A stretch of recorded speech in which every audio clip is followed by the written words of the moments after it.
Hello viewers, आज हम start करेंगे chapter number 1 class 12 relation and function. Relation and function को स्टार्ट करने से पहले हम जो है बात करेंगे रिलेशन में कार्टेशियन जो है प्रोडक्ट की। रिलेशन एक्चुअली में क्या होता है, रिलेशन में दो सेट होते हैं, वैसे तीन भी सेट हो सकते हैं, ऐसी कोई बात नहीं है, लेकिन नेसेसरी इज 2 सेट्स। उसके बाद जो है ए और बी, हमारे पास कोई भी 2 सेट हैं और जो रिलेशन होता है वो क्या होता है, सबसेट होता है ए क्रॉस बी। अब जो ये क्रॉस है इसको हम क्या बोलते हैं, कार्टेशियन प्रोडक्ट। कार्टेशियन प्रोडक्ट हमारे पास होती क्या है, मान लीजिए ए आपके पास सेट है 1 और 2, बी आपके पास एक सेट है जिसमें है 1 और 3, तो ए क्रॉस बी आप निकालेंगे। ए क्रॉस बी निकालते 1 की 1 के साथ प्रोडक्ट ऐसे 1 1 ऑर्डर्ड पेयर में लिखते हैं, फिर 1 को 3 1 3, फिर 2 को 1 से यानी कि 2 1, 2 को 3 से यानी कि 2 3, 4 एलिमेंट आ जाएंगे। फॉर्मूला है m क्रॉस n। ए क्रॉस बी के पास कितने एलिमेंट आएंगे, m क्रॉस n। 2 एलिमेंट यहाँ थे और 2 एलिमेंट यहाँ थे, तो कार्टेशियन प्रोडक्ट में टोटल 4 एलिमेंट जो है आ जाते हैं। डिस्टिंक्ट सेट का होना कोई जरूरी नहीं है, एक ही ए के साथ भी कर सकते हैं। एक ही ए के साथ करेंगे तो 1 1 आएगा और 1 2 2 1 और 2 2 आ जाएगा। उसके बाद हम बात करते हैं रिलेशन की। रिलेशन जो है एक स्पेशल जो है सबसेट होता है ए क्रॉस बी का। अब जैसे कि ये एक सेट लिया हमने, ये एक बी सेट लिया, ए के पास एलिमेंट है 1 2 3, बी के पास जो सेट है वो है 2 ए और बी, तो ए क्रॉस बी निकालेंगे 1 ए के साथ 1 बी के साथ, ये दोनों एलिमेंट, फिर 2 ए के साथ 2 बी के साथ, ये आ गया, फिर 3 ए के साथ 3 बी के साथ, ये जो है एक कार्टेशियन प्रोडक्ट हमारे पास आ गई। अब बात जो है वो है रिलेशन की। रिलेशन क्या होता है, इस कार्टेशियन प्रोडक्ट का एक सबसेट होता है, कोई एक स्पेशल रूल दिया गया होता है या फिर कुछ उसके कुछ एलिमेंट उठा के हम डाल देते हैं, उसको हम बोलते हैं रिलेशन। जैसे कि अब इसकी बात करें तो इसमें ये कह दे कि फर्स्ट एलिमेंट इवन होगा, ये इवन होगा तो यानी कि 2 यहाँ पे है और यहाँ पे ये 2 ही एलिमेंट जो आएंगे आर में, ये आर जो रिलेशन को डिनोट करता है, तो 2a और 2b ये जो है रिलेशन आ जाएगा। उसके बाद हम बात करेंगे रिलेशन में टाइप्स पे। एक हमारे पास होता है reflexive relation, symmetric relation, transitive relation. तीनों को कंबाइन करें तो होता है इक्विवेलेंस रिलेशन। अभी हम बात करते हैं रिफ्लेक्सिव क्या होता है। रिफ्लेक्सिव का मतलब है R is equal to A belong to A, मतलब कि सेम एलिमेंट। बाय एग्जाम्पल आप देखिए आपको समझ आएगा। ए एक सेट है 1 2 और रिफ्लेक्सिव अगर रिलेशन है तो उसके पास एलिमेंट आएंगे 1 1 और 2 2, एक्स्ट्रा भी आ सकते हैं जैसे 1 2 2 1 इस तरह से, लेकिन ये दोनों का 1 1 और 2 2 का होना कंपलसरी है। यहाँ पर है for all A belong to A, मतलब जितने भी एलिमेंट ए में हैं वो डबलेट में जरूर आएंगे, सेम बिल्कुल। उसके बाद है सिमेट्रिक रिलेशन। सिमेट्रिक का मतलब है कि अगर ए बी बिलोंग करता है आर में तो बी ए बी बिलोंग करेगा। जैसे कि ए आपके पास सेट है 1 2, बी आपके पास सेट था 2 1 और आपने ए क्रॉस मतलब कि रिलेशन आपने डिफाइन किया जिसमें आपने एलिमेंट डाला 1 2 और 2 1, तो ये जो रिलेशन है सिमेट्री को जो है सेटिस्फाई करेगा। ट्रांजिटिव, अगर ए बी बिलोंग करता है आर में और बी सी भी बिलोंग करता है तो ए सी बी बिलोंग करेगा। एग्जाम्पल इसके आगे देखेंगे हम। नंबर ऑफ रिलेशन की बात करते हैं। अगर ए के पास जो है m एलिमेंट है और बी के पास अगर n एलिमेंट है तो टोटल नंबर ऑफ रिलेशन आते हैं 2 raised to the power mn। उसके बाद हम बात करते हैं आइडेंटिटी रिलेशन की। आइडेंटिटी रिलेशन क्या होता है, R is equal to A of A belong to A. अब हम बात करेंगे कि रिफ्लेक्सिव रिलेशन और आइडेंटिटी रिलेशन में क्या डिफरेंस है, क्योंकि सेम डेफिनेशन तो थी, सेम यहाँ पर थी। अब इसमें डिफरेंस क्या है, वहां पर जो रिफ्लेक्सिव रिलेशन था वहां पर हमने जो 1 1 2 2 के साथ 1 2 और 2 1 एलिमेंट के जो है डाले थे। अब जैसे कि देखिए एक सेट है 1 2 3, रिफ्लेक्सिव रिलेशन हमने बनाना, देखो 1 1 2 2 3 3 तो आएंगे ही आएंगे, 1 1 2 2 3 3। उसके अलावा 1 2 और 2 3 आप कोई भी एलिमेंट जो है ऐड कर सकते हैं एक्स्ट्रा। लेकिन आइडेंटिटी रिलेशन की जो है एक नेसेसरी कंडीशन है कि उसमें सिर्फ और सिर्फ यही एलिमेंट आएंगे जो डबलेट होते हैं, मतलब कि जो सेम एलिमेंट्स होते हैं, उसके अलावा इस तरह के एलिमेंट इसमें बिलोंग नहीं कर सकते, तो वो जो है आइडेंटिटी रिलेशन होता है। फिर बात करेंगे यूनिवर्सल रिलेशन की। यूनिवर्सल रिलेशन क्या होता है, R is equal to A cross A. जैसे कि ये है A 1 2, तो A क्रॉस A करेंगे तो 1 का 1 के साथ, 1 का 2 के साथ, 2 का 1 के साथ और 2 का 2 के साथ। ये जो है यूनिवर्सल रिलेशन होता है। फिर हम बात करते हैं एम्प्टी रिलेशन। एम्प्टी यानी कि फाई जिसमें कोई भी एलिमेंट नहीं होता, फाई सभी का सबसेट होता है। इनवर्स रिलेशन, इनवर्स रिलेशन देखो आर डिफाइन होता है कैसे, ए बी में, लेकिन इनवर्स हो जाएगा बी ए में। For all A B belong to A और बी बिलोंग टू बी हो जाएगा। उसके बाद anti symmetric relation. Anti symmetric होता है कि अगर ए बी बिलोंग करता है आर में एंड बी ए बिलोंग करता है आर में, then A is equal to B हो जाएगा। For all A B belong to A. अब इसके बाद हम बात करते हैं एक्सरसाइज 1.1 की। आर जो है, एक मिनट आप एक्सरसाइज में जो है वो देखिए, क्वेश्चन स्टेटमेंट आप देख लीजिए। 1.1 ये कहता है कि ए एक सेट है 3 5, बी है 7 11। शो कीजिए रिलेशन आर क्या है, A belong to A, B belong to B और ए माइनस बी हमेशा जो क्या आएगा ओड। क्या ये एम्प्टी रिलेशन है फ्रॉम ए से बी पे। अब ए हमारे पास सेट था 3 5, बी है 7 11। पहले तो ए माइनस बी ओड होना चाहिए। आर हम निकालेंगे ए माइनस बी। 3 में से ये वो वाला ए माइनस बी नहीं है जो आपने सिमेट्रिक डिफरेंस में किया था, ये सेट्स पे था, ये एलिमेंट्स पे है, तो आपको सब्ट्रैक्ट करके दिखाना है। 3 माइनस 7 करेंगे, 3 माइनस 7 आएगा भी यहाँ पे। 3 माइनस 7 करेंगे तो ये -4, 3 माइनस 11 करेंगे तो -8, 5 माइनस 7 करेंगे -2, 5 माइनस 11 करेंगे -6। अब यहाँ पर कोई भी एलिमेंट जो है ओड नहीं है, सभी के सभी इवन है। अब कोई भी एलिमेंट नहीं है तो इसका मतलब क्या होगा, वो एम्प्टी रिलेशन होगा। तो ये रिलेशन क्या जाएगा, एम्प्टी। उसके बाद जो है सेकंड क्वेश्चन है, उसकी स्टेटमेंट दे रखी है, if R is the relation less than from A to B. मतलब कि लेस देन की कंडीशन है कि रिलेशन में जो एलिमेंट आएंगे वो ए से बी पे कैसे होंगे, कि लेस की कंडीशन होगी। Write down the corresponding element of R and find the inverse. अब ए हमारे पास क्या है 1 2 3 4 5, बी है 1 4 5, तो लेस देन ए से बी। तो रिलेशन में वो एलिमेंट आएंगे जिसका पहला एलिमेंट छोटा होगा दूसरे एलिमेंट से। तो फर्स्ट एलिमेंट ए से आता है, दूसरा एलिमेंट बी से आता है। तो फर्स्ट में हम 1 तो लिख सकते हैं, 1 के साथ 1 नहीं लिख सकते, क्यों, क्योंकि दोनों इक्वल हो जाएंगे। तो 1 के साथ 4 लिखेंगे, 1 के साथ 5 लिखेंगे। फिर 2 के साथ 4 लिखेंगे, 2 के साथ 5 लिखेंगे। 3 के साथ 4, 3 के साथ 5, 4 के साथ 5, बस इतना ही आएगा। इनवर्स निकालना, इनको आप इनवर्स कर दीजिए उल्टा, बी को ए की जगह पे, ए को बी की जगह पे। तो 4 1 5 1 4 2 ऐसे जो आप इनको उलट के लिख सकते हैं। उसके बाद है क्वेश्चन नंबर 3।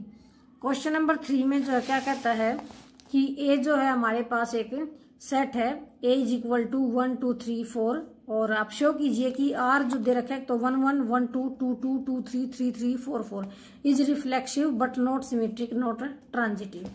देखिए थर्ड में क्या है 1 1 1 2 2 2 2 3 3 3 4 4। रिफ्लेक्सिव के लिए हमें क्या चाहिए, 1 2 3 का डबलेट, ये है 1 का 2 का 3 का 4 का, यानी रिफ्लेक्सिव तो हो गया। सिमेट्रिक की बात है, अगर 1 2 बिलोंग करता तो 2 1 भी चाहिए, लेकिन यहाँ पर 2 1 नहीं है, तो ये सिमेट्रिक नहीं होगा। हमें एक एग्जाम्पल मिल गया। ट्रांजिटिव की बात करते हैं, देखो 1 2 यहाँ पर बिलोंग करता है, 2 3 करता है, लेकिन 1 3 नहीं करता। ट्रांजिटिव देख लीजिए, ए बी बिलोंग करता है, बी सी बिलोंग करता है, लेकिन 1 3 यानी कि ए सी बिलोंग नहीं करता। उसके बाद है क्वेश्चन नंबर 4 की। क्वेश्चन नंबर 4 ये कहता है कि show that the relation R in the set 1 2 3 given by R equal to this is reflexive not symmetric and not transitive. देखिए ए दे रखा है 1 2, ये है 1 1 2 2 3 3 1 2 और 2 3। रिफ्लेक्सिव के लिए 1 2 3 की डबलेट तीनों है, रिफ्लेक्सिव हो गया।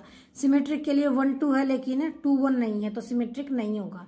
ट्रांजिटिव के लिए 1 2 है, 2 3 है, लेकिन 1 3 नहीं है, तो इसका मतलब ये ट्रांजिटिव नहीं होगा। अब उसके बाद जो है हम बात करते हैं क्वेश्चन नंबर 5 की। क्वेश्चन 5 कहता है कि शो कीजिए रिलेशन आर, ये सेट है, क्या ये सिमेट्रिक है, रिफ्लेक्सिव ट्रांजिटिव नहीं है, आपने शो करना है। अब आर में केवल 2 ही एलिमेंट है, 1 2 और 2 1। सिमेट्रिक तो है लेकिन रिफ्लेक्सिव नहीं है, क्योंकि 1 2 3 की डबलेट नहीं है। ट्रांजिटिव नहीं है, क्यों, क्योंकि 1 2 है, 2 1 है, लेकिन 1 1 नहीं है। ए बी है, बी सी है, लेकिन ए सी नहीं है। उसके बाद है क्वेश्चन नंबर 6। क्वेश्चन नंबर 6 की हम बात करते हैं। ए दे रखा है, डिटरमाइन कीजिए whether the relation R is this reflexive symmetric transitive. कहता है कि चेक कीजिए क्या ये रिफ्लेक्सिव सिमेट्रिक और ट्रांजिटिव है। देखिए आर दे रखे आपके पास A B, A C, B B, B C, C A, C B और सी सी। रिफ्लेक्सिव के लिए हमें डबलेट चाहिए, ए की है, बी की है और सी की है, यानी कि रिफ्लेक्सिव तो हो गया। सिमेट्रिक में ए बी है लेकिन कहीं भी बी ए नहीं है तो रिफ्लेक्सिव सिमेट्रिक नहीं होगा। ट्रांजिटिव के लिए अब देखो यहाँ पर जो है बी जो है एक मिनट, बी ए जो है इसमें बिलोंग नहीं करता है, यानी कि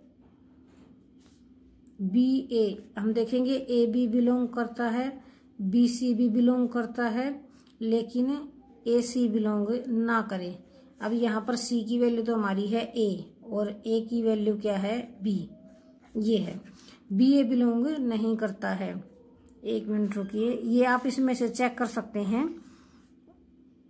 सी की वैल्यू जो है ए हमारे पास है, तो एक तो ये बनता है सी ए जिसमें लास्ट में ए है और जिसकी स्टार्टिंग में जो है क्या है वो बी है। बी बी बिलोंग करता है, ये नहीं आएगा स्टार्टिंग बी वाला। बी सी बिलोंग करता है, सी ए बिलोंग करता है। ये एलिमेंट चेक कीजिए, देखिए बी सी बिलोंग करता है, सी ए करता है, लेकिन बी ए बिलोंग नहीं करता, तो ये जो है ट्रांजिटिव नहीं होगा। उसके बाद है क्वेश्चन नंबर 7। क्वेश्चन नंबर 7 में क्या दे रखा है, show that the relation greater than on the set of natural number is transitive but not reflexive and not symmetric. Natural number की बात की गई है ग्रेटर देन की। रिफ्लेक्सिव के लिए क्या होता है, A of A belong to R. क्या ए खुद से बड़ा हो सकता है, नहीं हो सकता। एग्जाम्पल के लिए 1 1 डाल सकते हैं, स्ट्रिक्टली ग्रेटर देन नहीं होगा।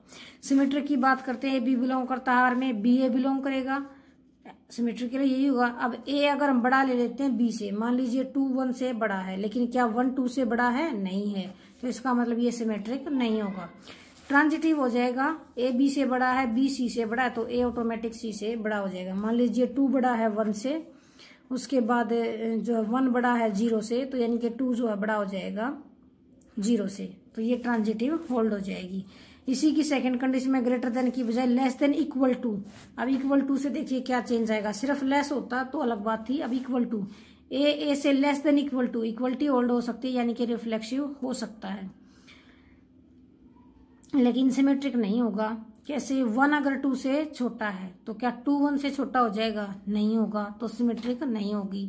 ट्रांजिटिविटी होल्ड हो जाएगी। ए अगर बी से छोटा है, बी सी से छोटा है, तो ए ऑटोमेटिक सी से छोटा हो जाएगा। बात करते हैं हम क्वेश्चन नंबर 8 की। क्वेश्चन नंबर 8 में क्या क्या रखा है, रिलेशन दे रखा है A less than equal to B square. इसको बताना ये रिलेशन डिफाइन है, क्या रिफ्लेक्सिव है, सिमेट्रिक है या ट्रांजिटिव है। रिफ्लेक्सिव के लिए हम चेक करेंगे क्या ए लेस देन इक्वल टू होगा ए स्क्वायर से, नहीं होगा। क्यों नहीं होगा, हमने जो है 1/2, देखो ये वैसे हमने जनरली थ्योरेटिकल प्रूफ कर रखा है, बाय एग्जांपल आप इसको डिस्कार्ड कर सकते हैं। 1/2 दोनों वैल्यू सेम है। क्या 1/2 लेस देन है 1/2 के स्क्वायर से, नहीं होगा। 1/2 1/4 से कभी छोटा नहीं होता, तो ये एग्जांपल दे सकते हैं नॉट रिफ्लेक्सिव के लिए। सिमेट्रिक में क्या होता है, ए लेस देन है बी स्क्वायर, फिर बी लेस देन होना चाहिए ए स्क्वायर के। चाहे एग्जाम्पल देखिए 1 लेस देन है 2 स्क्वायर से, तो 1 4 से छोटा हो गया, लेकिन क्या 2 1 स्क्वायर से छोटा होगा, नहीं होगा, तो ये एग्जांपल आएगा नॉट सिमेट्रिक के लिए। ट्रांजिटिविटी के लिए ए लेस देन है बी स्क्वायर से, B less than C square से, तो क्या ए लेस देन होगा सी स्क्वायर से, नहीं होगा। एग्जांपल देखिए, ए की वैल्यू 3 लीजिए, बी की वैल्यू 2, तो 3 लेस देन है 2 के स्क्वायर से, यानी कि 4 से। 2 का स्क्वायर, 2 जो है लेस देन है 1.5 के स्क्वायर से, लेकिन क्या 3 लेस देन है 1.5 के स्क्वायर से, नहीं होगा, तो ये ट्रांजिटिव नहीं होगा। उसके बाद है क्वेश्चन नंबर 9। क्वेश्चन नंबर 9 की स्टेटमेंट ये है, check whether the relation R in the set of real number defined by R equal to A B, A less than equal to B cube is reflexive, symmetric and transitive. ये question जो है वैसे आप खुद try करेंगे, लेकिन इसके examples जो आपने पुट करने हैं वो आप नोट कर लेना, यहाँ से आप चेक कर सकते हैं। रिफ्लेक्सिव के लिए 1/2 1/2, सिमेट्रिक के लिए 1 2, और ट्रांजिटिव के लिए 3 3/2 और 3/2 6/5। तो इनको जो पुट करके देखिए सेटिस्फाई कौन सा करता है और कौन सा नहीं करता है। उसके बाद है क्वेश्चन नंबर 10। क्वेश्चन नंबर 10 में जो ऐसे रिलेशन डिफाइन कर रखा है, A B B equal to A plus 1, और जो सेट है वो है 1 से 6 तक के एलिमेंट है सेट ए में। तो ए की वैल्यू पुट करते चलिए, 1 करोगे तो 2 आएगा, 2 करोगे 3, 3 करोगे तो 4, 4 करोगे तो 5, 5 करोगे तो 6। लेकिन 6 पुट नहीं कर सकते, 7 आ जाएगा जो कि एक क्रॉस ए में नहीं आएगा। तो ये रिलेशन आ जाएगा। अब इसको देखते हुए आप बता सकते हैं कि ये रिफ्लेक्सिव नहीं है, सिमेट्रिक नहीं है, ट्रांजिटिव नहीं है। आप इसमें इजीली चेक कर सकते हैं।